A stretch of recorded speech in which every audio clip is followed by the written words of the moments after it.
दशरथ और कैकेयी का विवाह भारतीय महाकाव्य रामायण में एक महत्वपूर्ण घटना है, जो न केवल दशरथ के व्यक्तिगत जीवन को प्रभावित करता है, बल्कि अयोध्या के राजनीतिक और सामाजिक परिवेश को भी बदलता है।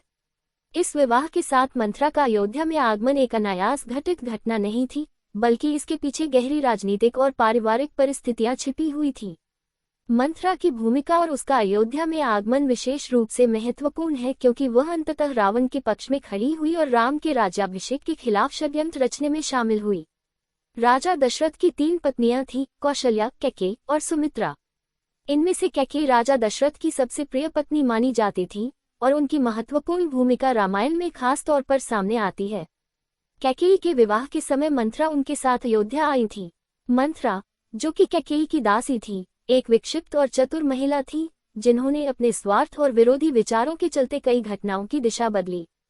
मंथरा का आगमन अयोध्या में इसलिए हुआ था क्योंकि वह कैकेयी के विवाह में उनकी सहायक थी। मंथरा का एक बड़ा उद्देश्य था कि वह कैकेयी के व्यक्तिगत हितों को बढ़ावा दे और इस प्रकार वह अयोध्या में अपने परिवार और महल के माहौल को प्रभावित करने में सफल रही। मंथरा का वास्तविक प्रभाव तब दिखाई देता है जब राम का राज्याभिषेक होने वाला था। उसने कैकेयी को विश्वास दिलाया कि यदि राम का राज्याभिषेक होगा तो वह कैकेयी के बेटे भरत के लिए कोई स्थान नहीं छोड़ेगा। मंथरा ने यह भी कहा कि यदि राम राजा बने तो कैकेयी को कभी भी सम्मान नहीं मिलेगा। इस प्रकार मंथरा ने कैकेयी के भीतर अपने बेटे भरत के लिए भावनाएं जगाईं और उसे यह विश्वास दिलाया कि राम का राज्याभिषेक उनके लिए नासमझी होगी।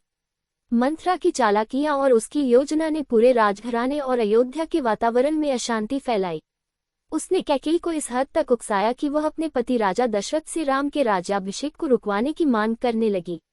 मंथरा का यह षड्यंत्र अंततः राम के वनवास की घटना की नींव रखता है। इस प्रकार मंथरा का अयोध्या आगमन और उसकी कुटिल राजनीति ने महाकाव्य रामायण की कथा को एक नया मोड़ दिया। उसने केवल कैकेयी की भावनाओं को प्रभावित किया, बल्कि पूरे अयोध्यावासियों के भविष्य को भी प्रभावित किया। मंथरा का यह कृत्य ये सिद्ध करता है कि राजनीतिक और पारिवारिक रिश्तों में छल और साजिशों का अत्यधिक प्रभाव हो सकता है, और यह महाकाव्य में एक महत्वपूर्ण शिक्षाप्रद घटनाक्रम के रूप में उभर कर आता है।